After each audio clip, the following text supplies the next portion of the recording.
अब देश बड़े संकल्प लेकर के ही चलेगा।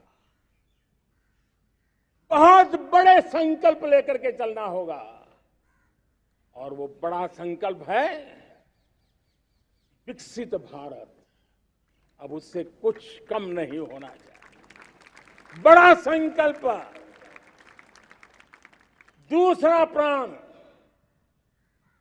प्राण है किसी भी कोने में हमारे मन के भीतर, हमारे आदतों के भीतर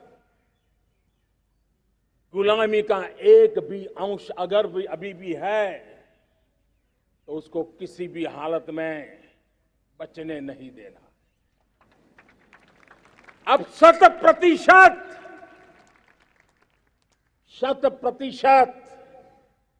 सैकड़ों साल की गुलामी ने जहां हमें जकड़ कर रखा है, हमारे मनोभाव को बांध करके रखा हुआ है, हमारी सोच में विकृतियां पैदा करके रखी है, हमें गुलामी की छोटी सी छोटी चीज भी कहीं नजर आती है, हमारे भीतर नजर आती है, हमारे आसपास नजर आती है, हमें उससे मुक्ति पानी ही होगी।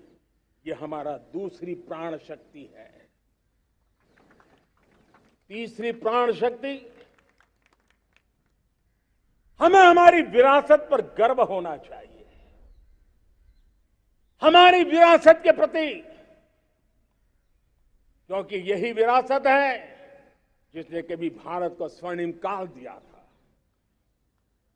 और यही विरासत है जो समयानुकूल परिवर्तन करने की आदत रखती है। यही विरासत है जो काल बाह्य छोड़ती रही है, नित्य नूतन स्वीकारती रही है। और इसलिए इस विरासत के प्रति हमें गर्व होना चाहिए। चौथा प्राण, वो भी उतना ही महत्वपूर्ण है, और वो है एकता और एकजुटता। 130 करोड़ देशवासियों में एकता, न कोई अपना न कोई पराया। एकता की ताकत एक भारत श्रेष्ठ भारत के सपनों के लिए हमारा चौथा प्राण है। और पांचवा प्राण है नागरिकों का कर्तव्य। नागरिकों का कर्तव्य जिसमें प्रधानमंत्री भी बाहर नहीं होता है, मुख्यमंत्री भी बाहर नहीं होता है, वो भी नागरिक है। नागरिकों का कर्तव्य, ये हमारे आने वाली 25 साल के सपनों को पूरा करने के लिए एक बहुत बड़ी प्राण शक्ति है। मेरे प्यारे देशवासियों, जब सपने बड़े होते हैं,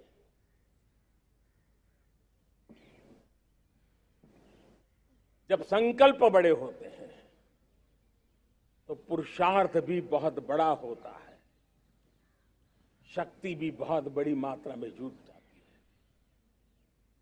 अब कोई कल्पना कर सकता है कि देश 40-42 के कालखंड को याद कीजिए। देश उठ खड़ा हुआ था, किसी ने हाथ में झाड़ू लिया था, किसी ने तकली ली थी, किसी ने रेंटिया लिया था, किसी ने सत्याग्रह का मार्ग चुना था, किसी ने संघर्ष का मान चुना था, किसी ने क्रांति की वीरता का रास्ता चुना था। लेकिन संकल्प बड़ा था, आजादी। और ताकत देखिए, बड़ा संकल्प था तो आजादी लेके रहे। हम आजाद हो गए। अगर संकल्प छोटा होता, सीमित होता, तो शायद आज भी संघर्ष करने के दिन चालू रहते। लेकिन संकल्प बड़ा था तो हमने हासिल भी किया। मेरे प्यारे देशवासियों, अब आज जब अमृत काल की पहली प्रभात है, तो हमें इस 25 साल में विकसित भारत बना के रहना है। अपनी आंखों के सामने और जो 20, 22, 25 साल के नौजवान मेरे देश के मेरे सामने हैं, मेरे देश के नौजवानों, जब देश आजादी के 100 साल मनाएगा तब आप 50-55 के हुए होंगे। मतलब आपके जीवन का ये स्वर्णिम काल, आपकी उम्र के ये 25-30 साल भारत के सपनों को पूरा करने का काल है। आप संकल्प लेकर के मेरे साथ चल पड़िए साथियों, तिरंगे झंडे की शपथ लेकर के चल पड़िए। हम सब पूरी ताकत से लगे आए। बड़ा संकल्प, मेरा देश विकसित देश होगा, डेवलप कंट्री होगा। विकास के हर पैरामीटर में हम मानव केंद्रीय व्यवस्था को विकसित करेंगे। हमारे केंद्र में मानव होगा, हमारे केंद्र में के मानव की आशा आकांक्षाएं होगी। हम जानते हैं भारत जब बड़े संकल्प करता है तो करके भी दिखाता है। जब मैंने यहां स्वच्छता की बात कही थी मेरे पहले भाषण में, देश चल पड़ा, जिससे जहां हो सका स्वच्छता की ओर आगे बढ़ा और गंदगी के प्रति नफरत एक स्वभाव बनता गया। यही तो देश है जिसने इसको करके दिखाया है और कर भी रहा है, आगे भी कर रहा है। यही तो देश है जिसने वैक्सीनेशन, दुनिया दुविधा में थी, 200 करोड़ का लक्ष्य पार कर लिया, समय सीमा में कर लिया, पुराने सारे रिकॉर्ड तोड़ के कर लिया। ये देश कर सकता है। हमने तय किया था देश को खाड़ी के तेल पर हम गुजारा करते हैं, झाड़ी के तेल की ओर कैसे बढ़े। 10% इथेनॉल ब्लेंडिंग का सपना बड़ा लगता था, पुराना इतिहास बताता था संभव नहीं है, लेकिन समय से पहले 10% इथेनॉल ब्लेंडिंग करके देश ने इस सपने को पूरा कर दिया। भाइयों बहनों, 2.5 करोड़ लोगों को इतने कम समय में बिजली कनेक्शन पहुंचाना छोटा काम नहीं था, देश ने करके दिखाया। लाखों परिवारों के घर में जल से नल, नल से जल, नल से जल पहुंचाने का काम आज देश तेज गति से कर रहा है। खुले में शौच से मुक्ति भारत के अंदर आज संभव हो पाया है।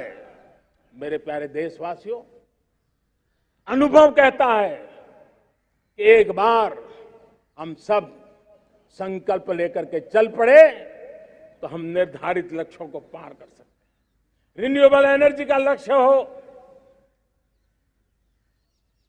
देश में नए मेडिकल कॉलेज बनाने का इरादा हो, डॉक्टरों की तैयारी करवानी हो, हर क्षेत्र में पहले से गति बहुत बड़ी है। और इसलिए मैं कहता हूं, अब आने वाले 25 साल बड़े संकल्प के हो।